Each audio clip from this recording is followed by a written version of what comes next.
vida seja a tua vida, Jesus.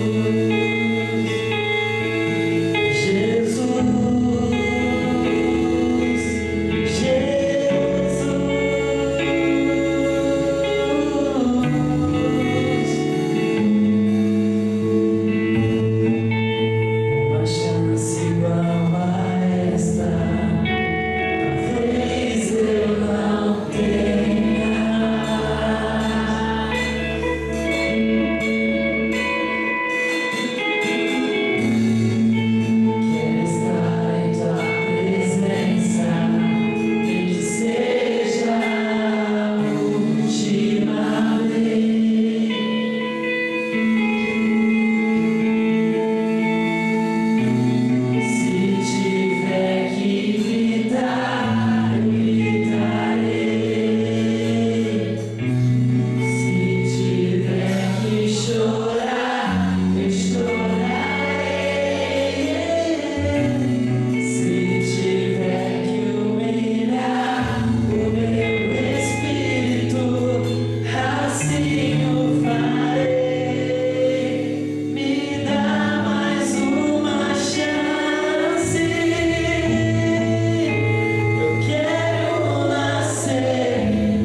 que a minha vida seja tua vida, Jesus.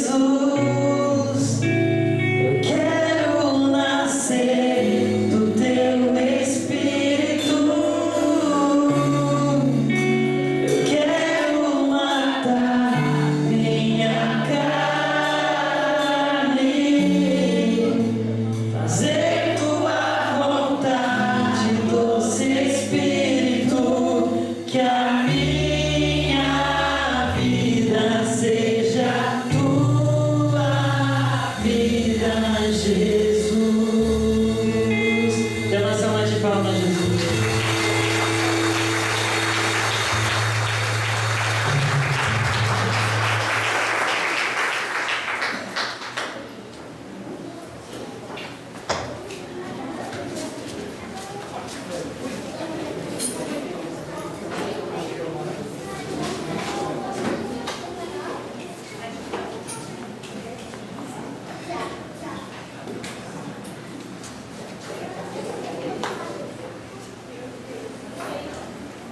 Aqui. Certeza? Põe aí, põe pra mim.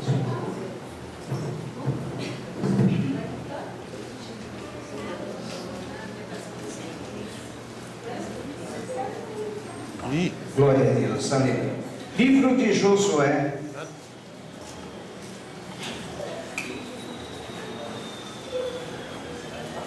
Josué, capítulo de número 8, ou melhor, capítulo de número 9. Nós temos já 3 semanas, 3 domingos, falando sobre o livro de Josué. Falamos inicialmente, aliás, na primeira semana nós falávamos sobre a travessia do Mar Vermelho, como atravessar os mares da vida. Depois, no livro de Josué, nós falávamos sobre como atravessar os rios e derrubar as muralhas. Lembram-se? Depois que o povo entrou na terra da promessa, eles tiveram um rio a atravessar e depois também tiveram uma muralha para derrubar.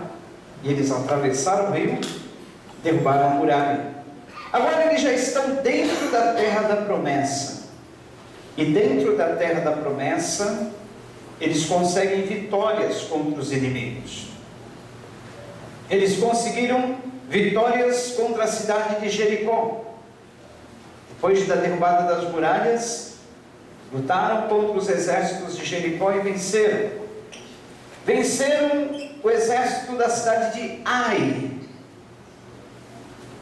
E agora, eles estão temidos diante de outras nações, diante de outras cidades. Outros povos pegaram medo do povo de Israel, dizendo: o povo de Israel tem um Deus que peleja por eles. Amém? Você tem um Deus que peleja por você. Você acredita nisso? Amém. E o mundo aí fora, as pessoas sabem que você tem um Deus que peleja por você. E agora, Israel, temido diante de outras nações, outros povos vizinhos morrendo de medo de Israel. Só que muitas vezes na nossa vida, consecutivas vitórias acabam por nos levar a uma derrota inesperada. Como assim, pastor? Muitas vezes estamos tão acostumados a vencer, tiramos de letras todas as dificuldades da vida, as batalhas da vida. Quando menos percebemos, caímos numa batalha tão fácil, caímos numa armadilha, somos pegos por uma coisinha tão pequena. Isso que acontece no capítulo 9 do livro de Josué. Israel estava vencendo todas as batalhas, guerras que se deparavam contra eles no caminho. Só que agora, aparece um inimigo inesperado. Pode ter certeza que quando estamos em meio às vitórias da vida, sempre aparece um inimigo inesperado. E muitas vezes esse inimigo aparece disfarçado. Muitas vezes esse inimigo aparece ocultamente. Muitas vezes esse inimigo surge do nada. E através de um ardil, através de uma astúcia, através de um plano bem elaborado, acaba nos enredando. Exemplo, você já tomou decisões precipitadas na vida? No momento de alegria, no momento de euforia, no momento em que tudo estava bem. É que o problema é que quando tudo está bem, geralmente nós não esperamos lutas. Geralmente nós não estamos esperando problemas. Está tudo bem. Está tudo indo muito fácil. Mas é nesses momentos que temos que vigiar mais. Porque vez por outro o inimigo vai nos pegar em alguma armadilha. E no capítulo 9 do livro de Josué, Josué e seus exércitos, acostumado a vencer, ganhar as batalhas, se defrontam com o inimigo disfarçado, inimigo astuto, e acabam sendo pegos numa armadilha. Isso mostra para nós que todas as vezes que nós temos uma decisão a tomar, temos que orar, vigiar, analisar, pensar e jamais tomar qualquer decisão precipitada. Principalmente quando estamos no momento de fazermos uma aliança. Acompanhe conosco Josué capítulo 9. Josué capítulo 9. Diz assim: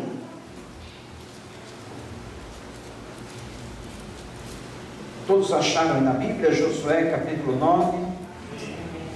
E souberam disso todos os reis que viviam a oeste do Jordão, nas montanhas Nasefilá, e em todo o litoral do Mar Grande, até o Líbano. Eram os reis dos hititas, dos amorreus, dos cananeus, dos ferezeus, dos heveus e dos jebuseus. Eles se ajuntaram para guerrear contra Josué e contra Israel. Contudo, quando os habitantes de Gibeon souberam que Josué tinha feito com Jericó e Ai, recorreram a um ardil. Enviaram uma delegação trazendo jumentos carregados de sacos gastos e vasilhas de couro velhas, rachadas e remendadas. Os homens calçavam sandálias gastas e remendadas e vestiam roupas velhas. Todos os pães do suprimento deles estavam secos, esmigalhados.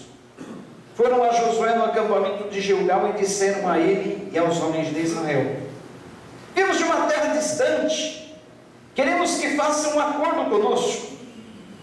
Os israelitas disseram aos heveus: talvez vocês vivam perto de nós, como poderemos fazer um acordo com vocês? Somos seus servos, disseram a Josué. Josué, porém, perguntou: quem são vocês? De onde vocês vêm? Eles responderam: seus servos vieram de uma terra muito distante, por causa da fama do Senhor, o seu Deus, pois ouvimos falar dele, de tudo o que fez no Egito, e de tudo o que fez aos 2 reis dos amorreus, a leste do Jordão, Seom, rei de Esbom, Og, rei de Bazã, que reinava em Asterote.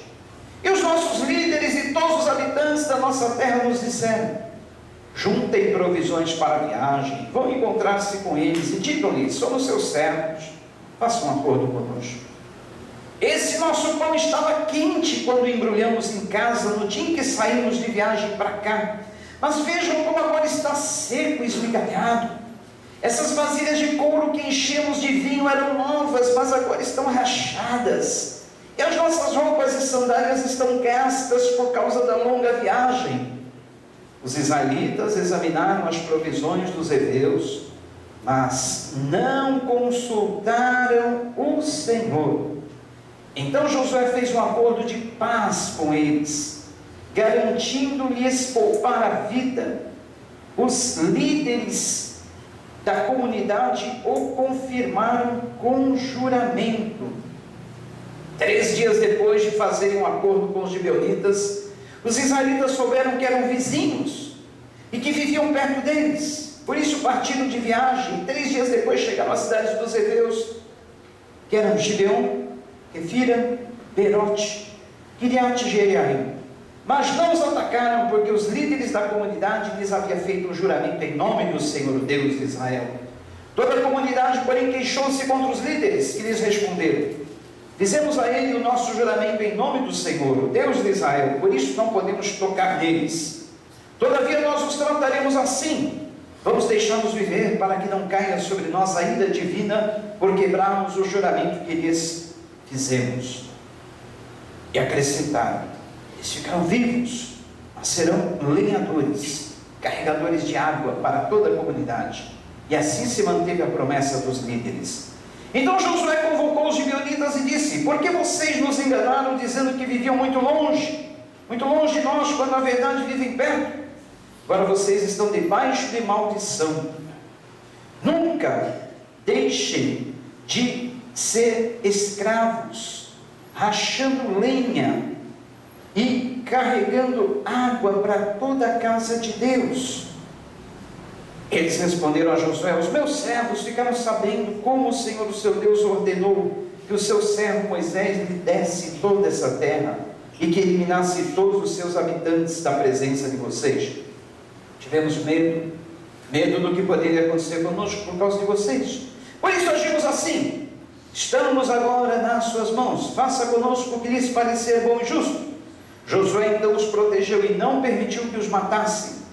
Mas naquele dia fez dos gibeonitas lenhadores, carregadores de água para a comunidade e para o altar do Senhor, no local que o Senhor escolhesse. É o que eles são até hoje. Deus, nós queremos pedir através dessa tua palavra sabedoria para o nosso viver, sabedoria para o nosso dia a dia, sabedoria nas decisões que temos a tomar, sabedoria e vigilância contra os inimigos, Pai. Queremos aprendermos de Ti. Desde já repreendemos nessa noite tudo aquilo que possa ser influência contrária, para que os Teus servos recebam a Tua palavra e essa seja guardada em seus corações, e assim cada um abençoado em nome de Jesus. Amém. Gibeon significa uma cidade pequena. Eram os inimigos de Israel, fazia parte do grupo dos cananeus, uma coligação de nações que habitavam Jerusalém antes da conquista pelos israelitas e que passaram a ser inimigos de Israel, porque eram os antigos donos da terra.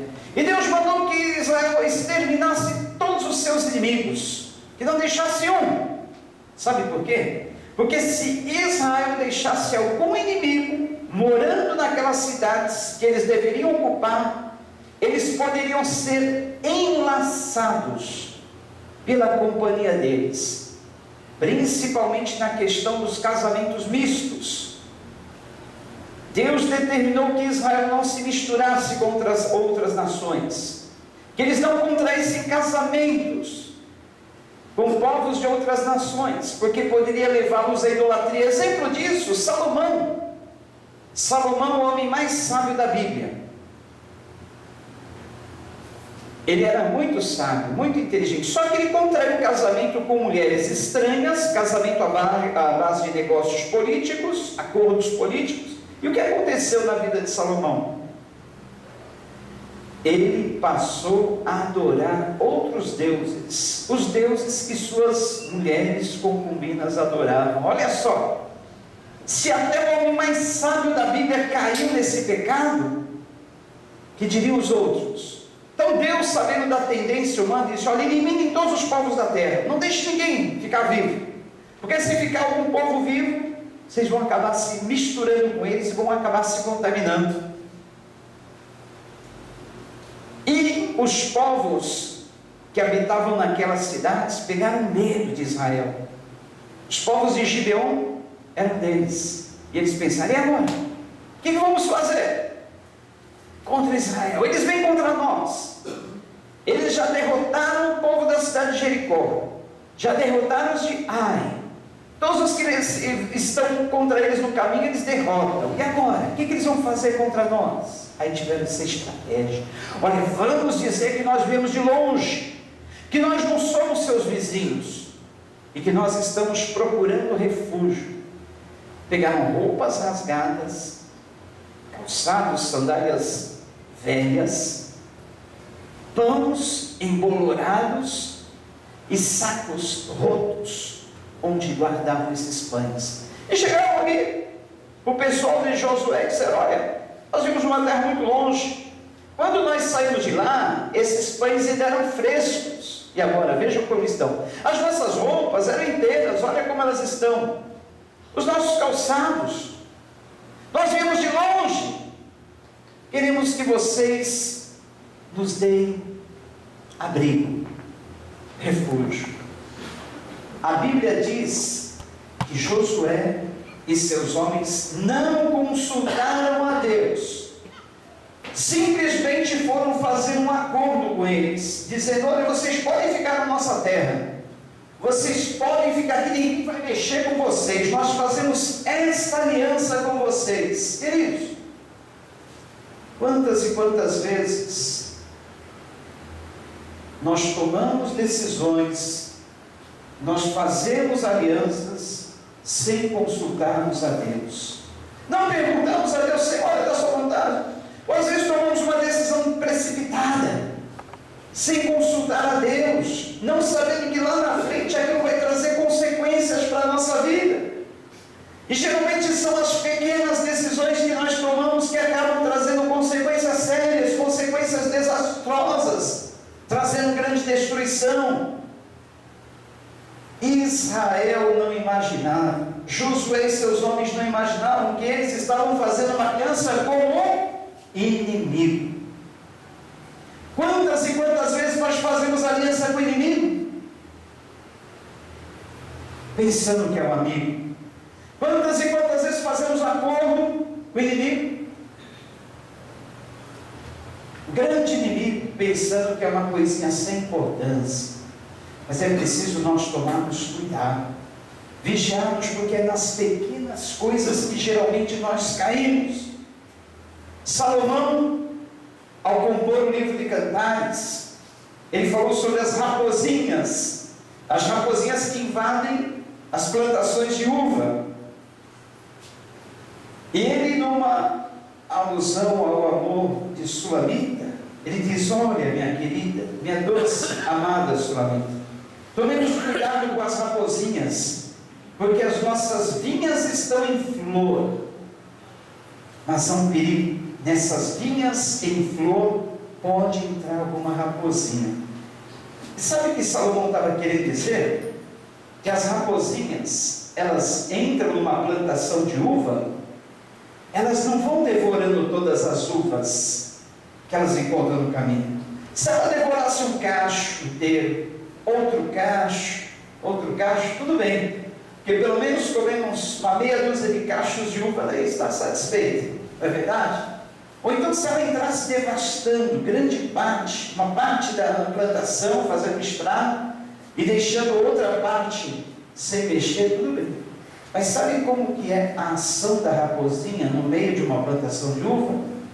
Ela bica uma uva de um cacho, vai para outro cacho, bica outra uva, e outro cacho ela vai, come mais uma uvinha, e vai de cacho em cacho. Naquilo ela devasta uma plantação inteira, porque ela, tocando em apenas uma uva do cacho, ela estraga o cacho todo. Parece que ela contamina. E olha só o estrago que uma pequena raposinha pode causar numa plantação de uva. E ela é o quê? Um animal pequeno. Lembram-se de Sansão? Grande homem, forte, vencia os filisteus, derrotava todos os inimigos que vinham contra Israel. Ele caiu como? Diante de um grande exército? Não. Caiu diante de um grande inimigo? Não. Caiu numa simples brincadeira de o que é uma mulher perigosa chamada Dalila. Caiu numa simples Tente adivinhar. Olha, o que é isso, o que é aquilo, o que é o que é. E naquilo ele caiu com uma perigosa mulher chamada Dalila, que parecia inofensivo. Eu lembro da minha infância, eu gostava de ler livros, muitos livros, histórias, Bíblia, livros da Bíblia. E tinha um livro de histórias que eu gostava de ler, As Aventuras de Gulliver. Alguém já ouviu falar de Gulliver? Já leram Gulliver na infância? E diz que Gulliver, ele uma certa vez entrou numa cidade chamada cidade de Lilliput. E aquela cidade era uma cidade de homenzinhos pequenos. E ele menosprezava o tamanho daqueles homenzinhos. Ele dizia: olha, eu vou dominar essa cidade. Essa cidade aí não é páreo para mim, olha o tamanho dos homenzinhos pequenos. Mas um dia Gulliver dormiu, e naquilo que ele dormiu, sabe o que fizeram os pequenos homenzinhos daquela cidade, que eram muitos? Uma fábula, mas nós aprendemos com isso. Os pequenos homenzinhos pegaram cordas e mais cordas e foram laçando, enrolando em volta do corpo de Gulliver enquanto ele dormia. Era um gigante. E os homenzinhos lançaram cordas, foram enrolando. Quando Gulliver acordou, ele estava totalmente preso. E não pôde arrebentar aquelas cordas, porque eram muitas. Apesar dos homens serem pequeninos, eles conseguiram prender Gulliver e tirar toda a sua força. A lição que nós extraímos para a nossa vida é que temos que tomar cuidado, muito cuidado com as coisas pequenas que nós julgamos sem perigo, mas é nessas coisas pequenas que está o grande perigo para a nossa vida espiritual. Josué, diante de um inimigo que eles subestimaram, julgaram não ter perigo algum, eram homens de longe, pobres, roupas rasgadas, sapatos velhos, pão embolorado. Que mal vamos causar? Vamos fazer aliança com eles. Vamos prometer para eles que ninguém vai mexer com eles.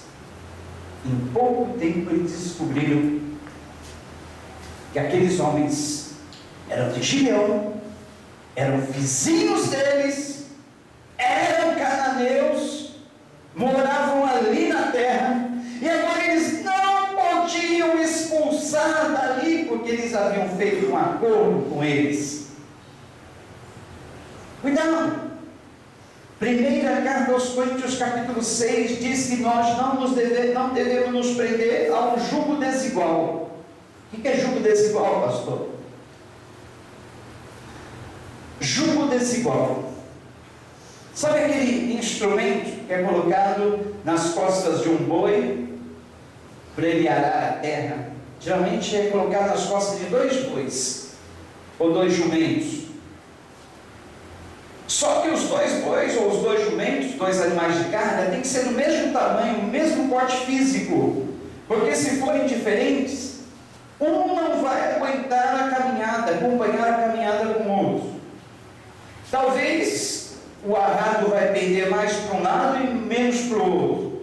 Talvez um vai ter mais força, vai querer avançar na frente, outro vai ficar para trás. Isso é o jugo desigual.